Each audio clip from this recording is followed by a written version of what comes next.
3 parents, one of them from Georgia, a former drug dealer and addict. One of my kids just said, you know, Dad, you probably shouldn't be around. You know, you're a junkie. The other dad and mom mourning the loss of their children to addiction. Curl up in a ball and you go into a fetal position because your world just got rocked. Wayne Campbell's oldest son, Tyler, facing injuries as a college football star in Ohio, was prescribed post-surgery painkillers like Vicodin. Soon after, there was addiction, stints in rehab, then Tyler got hooked on heroin. And within 12 hours of leaving the rehabilitation facility after a 30-day stay, he overdosed and died. So people are going from sniffing pills to sniffing heroin. The National Institute on Drug Abuse cites recent studies showing nearly half of young people who inject heroin reported abusing prescription opioids first, in part because heroin is so much cheaper now. I've just seen the horrors of heroin use. My middle child, Aaron, overdosed and died from a heroin in October of 2013. And he was starting quarterback for his high school football team.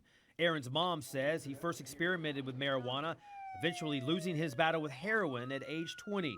Since then, Justin Phillips spends her days urging parents and students to not ignore the red flags. I didn't know how strong the addiction is from your almost immediate use and how simple it is to die.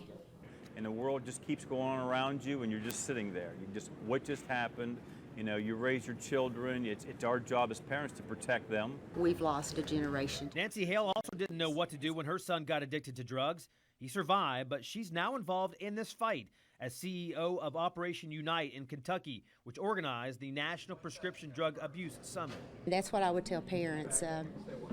Use the grief, use the pain, use to help others. I do not want anyone to have to experience it. It's just amazingly difficult to lose a child, and it will stay with you forever, but this has helped, and I've been doing this almost immediately since he passed away. This is starting Overdose Lifeline, a nonprofit which raises awareness of opioids and heroin addiction for families. This is why you should invest your dollars in us doing this prevention program. Their educational program for 8th to 12th graders includes a video called This Is Not About Drugs. It's hard to concentrate when you're an addict because you just want a fix. Their stories serving as raw warnings to fellow teenagers, while Overdose Lifeline also offers alternatives to using drugs and alcohol in dealing with stresses and pressure. Drugs don't get you far. They gonna get you in a casket or locked up in prison. And there's no integrity, there's nothing left. There's just satisfying that monster. That monster for Neil Richardson was cocaine, and for 30 years. He called himself a functional addict who owned a business in Miami. Neil's side job was selling drugs. He hid coke in his freezer to take a break from the world. And I'd be crawling the streets at night trying to get some more. Once Neil's kids rejected him, he found a way out of his addiction by turning his life over to the Lord. God set me free from my addiction. To whom much is given, much is due. And so I do a lot to be focused on paying it forward.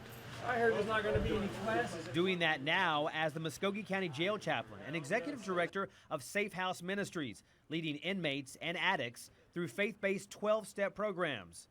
This dad's focus has also changed. I was just wanting to sit, in a corner and do nothing. Through a bunch of bad ideas, being vigilantes, let's go take care of all the drug dealers, to having a golf outing memorial of.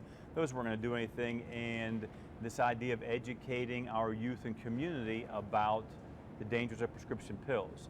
One of the biggest warnings given at this national summit in Atlanta is for parents to lock up your medications, because you never know if it's your son or daughter or a guest at your house trying to take these prescription meds that are not theirs. There's also an organization at this expo called SafeRx that has these locking prescription vials they're hoping that pharmacies will be using soon to keep the meds out of the hands of kids. I don't think most parents understand that it's directly related to heroin.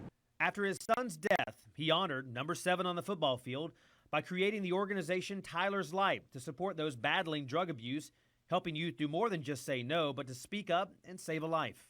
Denial is a powerful, powerful mechanism that we all use, but it is, I believe, what allows these young people to die. And so we have to really break through that denial and get parents and caregivers to talk about it. Some of us know some of these going, are you kidding me? She's really doing well? Yeah. And so I used to get high with her, or I knew him back on the streets, and so he's successful. Certificates from recovering addicts filling the walls of Safe House at Rose Hill Methodist Church in Columbus. Chaplain Neal says the ingredients to success include an honest person who holds you accountable and crucial follow-up.